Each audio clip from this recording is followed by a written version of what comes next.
கர்த்தருக்கு ஸ்தோத்திரம். கர்த்தருடைய நாமத்தினாலே உங்களை வாழ்த்துகிறேன். இன்றைய நாள் பெருமையை குறித்து பேசுகிறோம். பெருமை தேவனுக்கு பிடிக்காத காரியம். பெருமை உள்ளவனுக்கு தேவன் எதிர்த்து நிற்கிறார். தாழ்மை உள்ளவனுக்கோ கிருபை அளிக்கிறார். சில பேர் ரொம்ப பெருமையாக இருப்பாங்க. பண வசதி, அவங்க குடும்ப உறவு, மற்றபடி அவங்களுக்கு இருக்க சொத்து, அவங்களுக்கு இருக்க வசதிகள் எல்லாம் நினைத்து அவர்கள் என்ன எல்லா உலக பிரகாரமான எல்லா ஆசீர்வாதமும் ஒரு குறைவின்றி அவங்களுக்கு இருக்கும். அவங்க சில எல்லாரையும் சொல்லலை, ஒரு சிலர் ரொம்ப மன மேட்டிமையாக இருப்பாங்க. இந்த மன மேட்டிமை உள்ளவனும் கர்த்தருக்கு அருவருப்பானவர். மன மேட்டிமை உள்ளவனே கர்த்தர் வெறுக்கிறார். அந்த மனம் மேட்டி உள்ளவன் என்ன பண்ணுறான், தன் நண்பர்கள் எல்லாரும் அவனை மாதிரி ஈக்குவலாக இருப்பாங்கன்னு சொல்ல முடியாது. சில பேர் நினச்சிவாங்க அவனுடைய தகுதிக்கும் கொஞ்சம் சூழ்நிலை கம்மியாக இருப்பாங்க. அப்படிப்பட்ட சூழ்நிலையில் ரெண்டு பேரும் ஒன்றா இருந்து பேசிக்கிட்டு இருக்கும்போது அவனுடைய தகுதிக்கு ஏற்ப யாராவது வந்துட்டா இந்த இந்த மனிதனை தவிர்த்து கொள்ள பார்ப்பாங்க. என் வாழ்க்கையில் கூட நான் இதை ரொம்ப அனுபவிச்சிருக்கேன். நீங்களும் இதை அனுபவிச்சிருப்பீங்க என்று நினைக்கிறேன். ஆனாலும் கர்த்தர் நம்மை கைவிட மாட்டார். என்ன சூழ்நிலையிலும் நமக்கு அந்த சூழ்நிலையை தேவன் கொடுக்க மாட்டார். கர்த்தர் உயர்த்துகிற தேவன், மனிதர்களுக்கு முன்பாக நம்மை வெட்கப்படுத்துகிற தேவன் அல்ல. கர்த்தர் எல்லாரையும் நேசிக்கிறார். அவர் உங்களை உயர்த்தவே உயர்த்துவார். இந்த வீடியோவை பார்த்துட்டு இருக்க நீங்களும் இந்த சூழ்நிலையை நீங்கள் அனுபவிச்சிருப்பீங்க. அதனால் எந்த நேரமும் நீங்கள் வெறுப்பாகவே இருக்கக்கூடாது. தேவனுக்கு நம்ம எப்பொழுதும் மனத்தாழ்மையோடு நம்ம இருக்கணும். பெருமைப்படக்கூடாது. எந்த சூழ்நிலையிலும் நம்மை போல நம்ம கூட இருக்கிற நம்மளை விட அவர்கள் ஒருவேளை வசதியிலையோ ஒருவேளை குடும்ப உறவுகளோ அவங்க கம்மியாக இருந்தால் அவர்களை நம்ம அரவணைத்து நேசித்து நம்ம செல்லணும். அப்போ தான் தேவனுக்கு நம்ம பிரியமாக இருக்க முடியும். தேவன் சொல்லுகிறார், தேவன் பூமி வானம் உருவாவதற்கு முன்பாகவே கோடானு கோடி ஆண்டுகளுக்கு முன்பாக கர்த்தருடைய சிங்காசனத்தை சுற்றி கோடானு கோடி தூதர்கள் தேவனை வாழ்த்தி கொண்டிருப்பாங்க. பரிசுத்தர் பரிசுத்தர்னு அப்படி வாழ்த்து கொண்டிருக்கும்போது அதில் ஒரு பிரதான தூதன், பூரண அழகுள்ளவன், நல்ல ஞானம் உள்ளவன், நல்ல ஒரு திறமை உள்ளவன், அப்பேற்பட்ட ஒரு தூதன் அவனுக்கு உள்ள பெருமை வந்துச்சு. பெருமை என்ன பெருமைன்னா, தேவனுக்கு சமமாய் இருப்பதை அவன் நினைத்துட்டு அவருக்கு மேலாக நான் ஒரு சிங்காசனத்தை ஏற்படுத்துவேன் என்று சொன்னது நிமித்தம் கர்த்தரால் அவன் புறக்கணிக்கப்பட்டான்.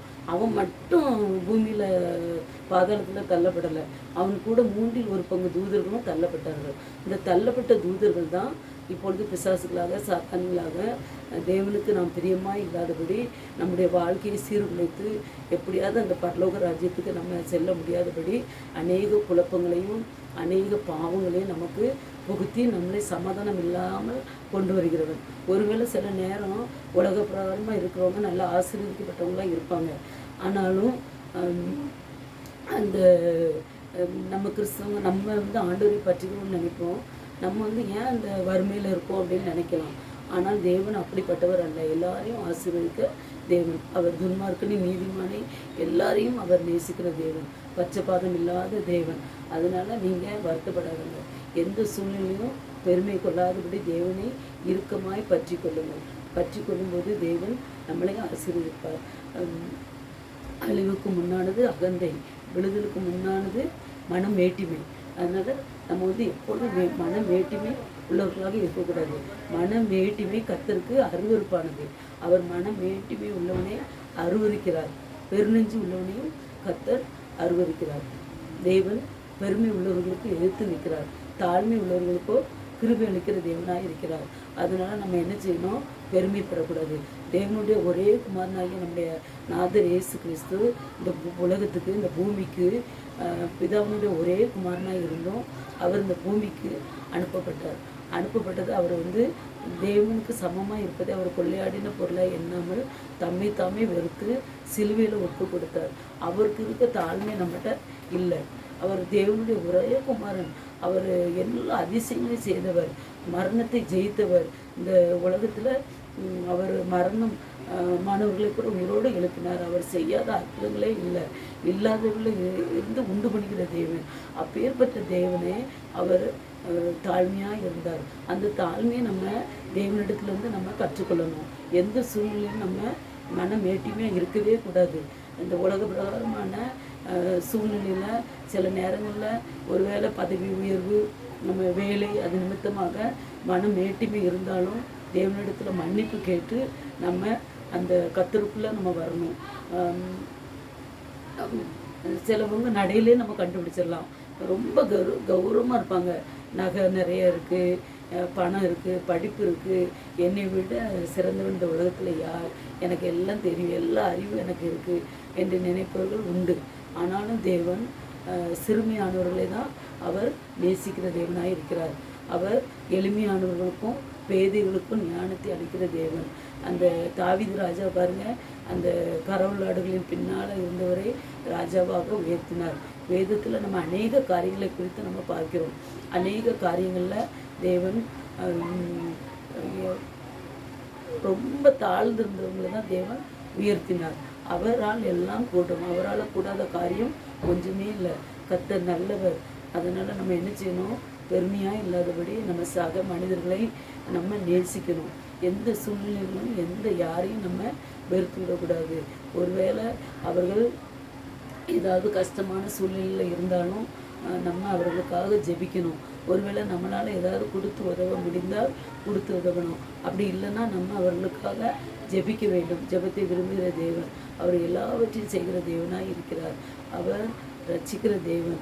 அவர்களே என்று நமக்கு ரட்சிப்பு இல்லை.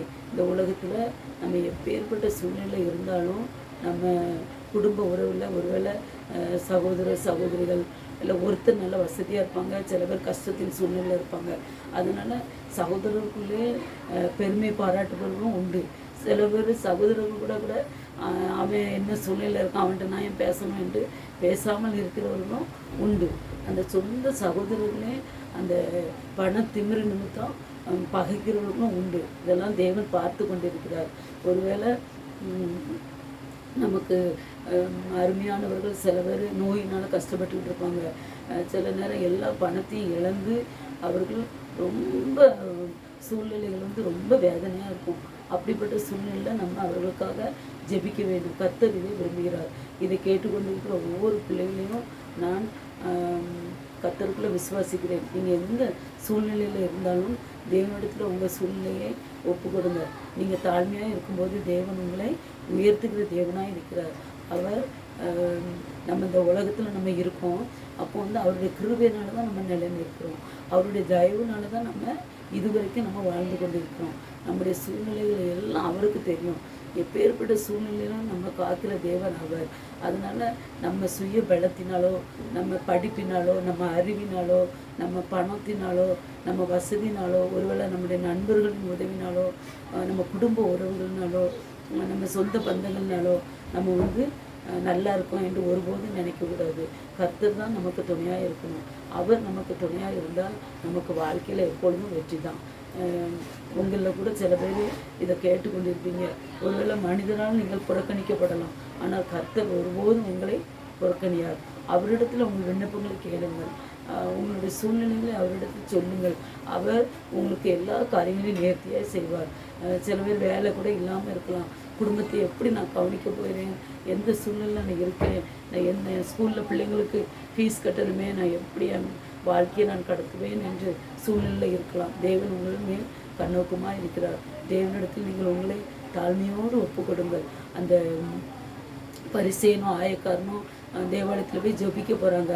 அப்போ அந்த பரிசேன் நினச்சி தான், நான் வாரத்தில் 2 நேரம் உபவாசம் இருக்கேன், நான் தான தர்மம் செய்தேன், தசம பாகம் கொடுக்கேன், நான் ஜெபம் பண்ணிக்கிறேன், எல்லா காரியத்திலும் நான் பெருமையோடு ஜெபித்தான். ஆனால் அந்த ஆயக்காரனும் தூரத்துலேருந்து வானத்தை நோக்கி பார்க்கிறது கூட நான் தகுதி இல்லை என்று தன் மார்பில் அடித்து கொண்டு தேவனை நோக்கி அவன் என்ன சொன்னான், பாவியாய் என் மேல் கிருபியாய் இருக்கும் என்று சொன்னான். இது நீங்கள் பார்த்துக்கோங்க. தேவன் பாவியாய் இருக்கிற உங்களையும் என்னையும் நேசிக்கிறார். ஒருவேளை மனிதன் நினைக்கலாம், இந்த உலகத்தில் அற்பமாய் ஒருவேளை நினைக்கலாம். ஆனால் தேவன் நம்மை ஒருபோதும் அற்பமாய் அவர் நம்மை எண்ண மாட்டார். அவர் அற்பமாய் எண்ணாமல் நம்மை வழிநடத்துகிற தேவன், நம்மை காக்கிற தேவன். இதோ இஸ்ரவேலை காக்கிறவர் உறங்குவதில்லை, தூங்குவதில்லை. கர்த்தர் உங்களை நித்தமும் பாதுகாத்து வழி நடத்துவார். அதனால் நீங்கள் உங்களை கர்த்தருக்கு ஒப்பு கொடுத்து அந்த ஆயக்காரனை போல் உங்களை தாழ்த்தி அவருடைய சமூகத்தில் வாங்க. நிச்சயமாய் தேவன் உங்கள் வாழ்க்கையில் எல்லா தேவைகளையும் சந்திப்பார். கர்த்தர் தாமே ஆசீர்வதிப்பார்கள். ஜெபிங்கள். ஏசப்பா, இந்த அருமையான வேலைக்காக நமக்கு நன்றி தகப்பனே. ஏசுராஜா, இந்த வார்த்தையை கேட்டுக்கொண்டிருக்கிற ஒவ்வொரு பிள்ளைகளுக்காக ஜெபிக்கிறேன் தகப்பனே. சூழ்நிலையை மாற்றுகிற தேவன் நீர் தகப்பனே. ஒருவேளை அப்பா அந்த சூழ்நிலையில் அவர்கள் கஷ்டப்பட்டு காணப்படலாம் தகப்பனே. வேலை இல்லாமல் காணப்படலாம், குடும்பத்தாரால் கைவிடப்பட்டு காணப்படலாம் தகப்பனே. ஒருவேளை நண்பர்களால் புறக்கணிக்கப்படலாம் தகப்பனே. ஏசுராஜா, ஊராரால் ஒதுக்கப்படலாம் தகப்பனே. ஏசுராஜா, என் தகப்பனே, அவர்கள் நிந்தனையும் அவமானமும் பெற்றுக்கொண்டு இருக்கலாம். ஒருவேளை வேலை இல்லாமல் இருக்கலாம் தகப்பனே. கடன் பிரச்சனைனால இருக்கலாம் தகப்பனே. எல்லா சூழ்நிலையும் மாற்றுகிற தேவனப்பா. ஆயக்காரனை போல் ஆண்டவரே உடைய சமூகத்தில் எங்களை தாழ்த்தி வருகிறோம் தகப்பனே. நீங்கள் எங்கள் ஜெபத்தை கேளுங்கப்பா.